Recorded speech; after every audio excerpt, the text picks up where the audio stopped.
which jobs should young people pursue because they will be unaffected by AI? The jobs that are going to be unaffected, so writ large, 44% of American jobs are either repetitive cognitive or repetitive manual. And those are the jobs you should try and steer clear of because those are the jobs that AI is going to decimate. So non-repetitive manual jobs are still jobs that most people who are listening to this don't want. And the example I use is cleaning a hotel room. You're probably going to have humans cleaning hotel rooms for quite some time because having a robot recognize like a wine stain on the pillow or whatnot, and then being able to manipulate all the odd-sized objects in hotel rooms, a pain in the ass, and the human is really inexpensive. So you're going to have humans do those jobs for a long time. So if I say, hey, you should become a hotel cleaner, I mean, no one's going to take that advice. Which, there are a bunch of jobs that resemble that are persistent. Another one's like HVAC repair. It's very, very hard to get a robot to show up to a structure and figure out what's wrong with the air conditioning unit. That's going to be a human. Electrician, human for quite some time. Though eventually, if you had a modern building, then it would become self-monitoring and the rest of it. But you have a lot of old structures and a shortage of that kind of work. So if you're handy, that stuff is a good idea. The other stuff is non-repetitive cognitive, which you guys do. I do on a good day.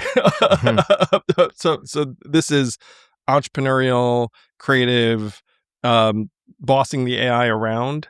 The issue is that we all, like you all, you have very successful media properties. You've generated a ton of value through real estate.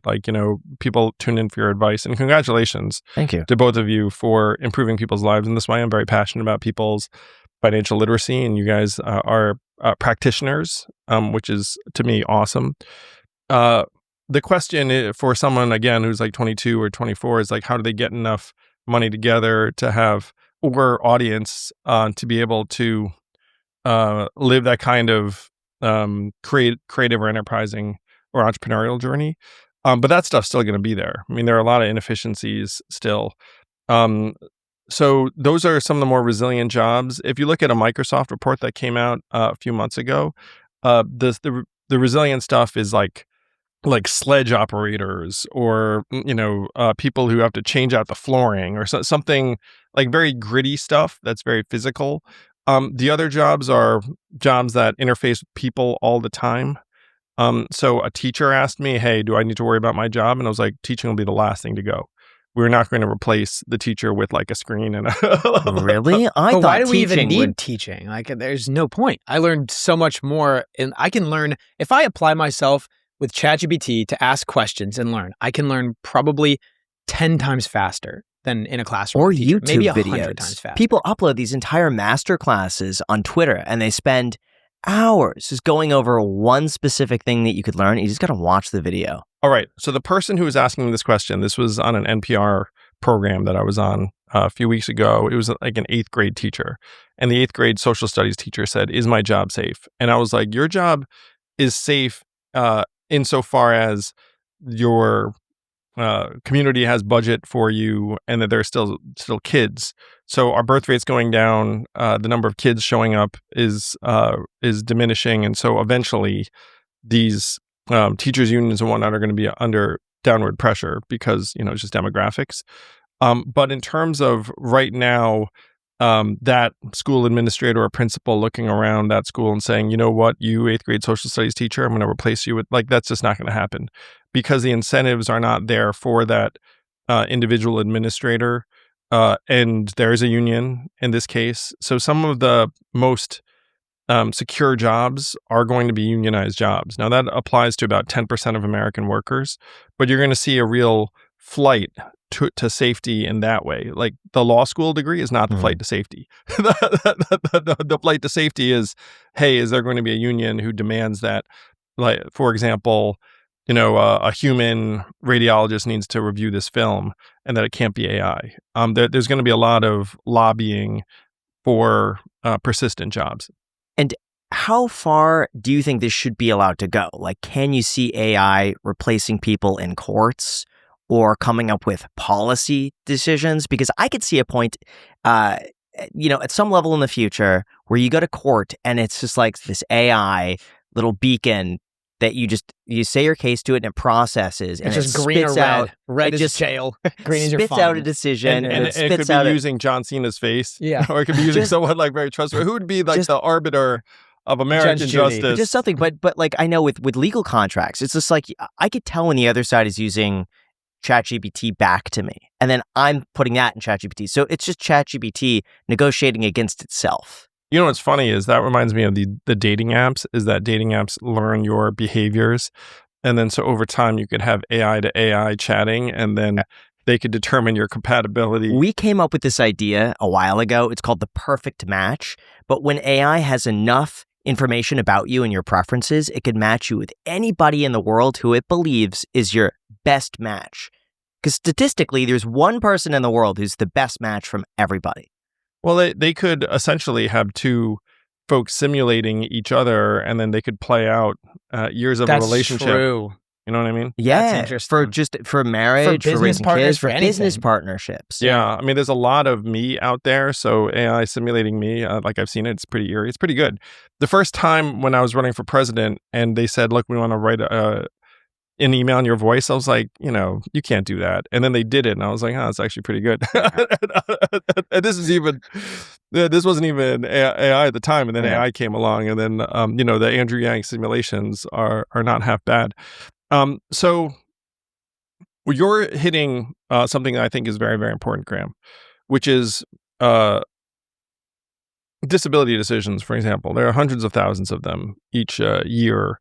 And you could have AI determine who's being, frankly, like who's showing flags for fraud, who's honest. Like you could do a lot of stuff, and that would be much more efficient on the part of the government. The problem right now is that the government has no incentive to replace itself with AI because that would decimate their own jobs. There's no lobby for either better decisions or better government efficiency.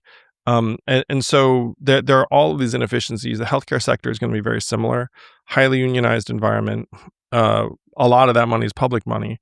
But if you go to one of these hospital environments, let's say, and I use radiology as an example, let's say AI could hypothetically do a better job than human radiologists, which arguably it could today. What's happening is the medical lobby is like, hey, it's all well and good, but you need a human being to review the film at the end, which then sounds reasonable to everyone. And so there's going to be legislation being like, needs to be a human at the end. Now that's a job preservation move. And there are going to be tons of those sorts of moves. Even if AI could theoretically do the job, goes back to the teaching example. Say, hey, AI could teach that group of students. As a parent myself, I know that a lot of the stuff that a teacher does is actually behavior management and regulation that an AI would have a lot of difficulty with. It's just keeping 13-year-old from running out of the room and stuff like that. Like if you had the AI on the screen, like you'd have chaos. And so you kind of need the human. But it's around organizational incentives. It's one reason why I made the predictions I made, is that if I'm a corporation and I have 2,000 call center workers, it is 100% in my interest to automate those customer service workers. I'm going to save money, and they're non-unionized. So if I made a prediction, I'm like, look, that stuff's going to go by like that. But then you put me in a hospital or a school, I say, wait a minute, there are all these political pressures, and the incentive for this organization to actually deliver things cost efficiently is really low. It's one reason why everyone's frustrated with aspects of government. It's like if I were to say to you, I could deliver disability decisions at a tiny fraction of the cost, which is probably true, by the way, the government would be like, well, whoop-de-damn-do. Like, what am I going to do? Like, fire all my employees who are all unionized and are there? Like, I don't care if you can do a better job with the decisions. I don't care if you can save me money. Like, we're just going to do it this way. And you can go throughout the public sector and find examples of that. Life insurance is one of those things that makes sense for a lot of people out there, but most people just put it off because it feels complicated, expensive, or time-consuming, but it doesn't have to be, thanks to our sponsor, Fabric. Fabric by Gerber Life is term life insurance that you can get done today. It's made for busy parents like you. It's all online. It's on your schedule right from your couch. You could be covered in under 10 minutes with no health exam required. If you have kids, and especially if you're young and healthy, the time to lock in a low rate is now. And even if you have life insurance through your employer, it may not offer you enough protection for your family, and it usually does not follow you if you leave your job. Fabric offers flexible, high-quality policies that fit your family and your budget, including options like $1 million in coverage for less than $1 a day. Fabric is partnered with Gerber Life, trusted by millions of families for over 50 years. There's no risk, and they even have a 30-day money-back guarantee, so you can cancel at any time. Fabric also has free digital wills, tools to invest in your kid's future, and more, all right from your phone. Join the thousands of parents who trust Fabric to protect their family. Apply today in just minutes at meetfabric.com/ICHclips. Again, that's meetfabric.com/ICHclips. MEET fabric.com/ICHclips. The link is also down below in the description. Enjoy.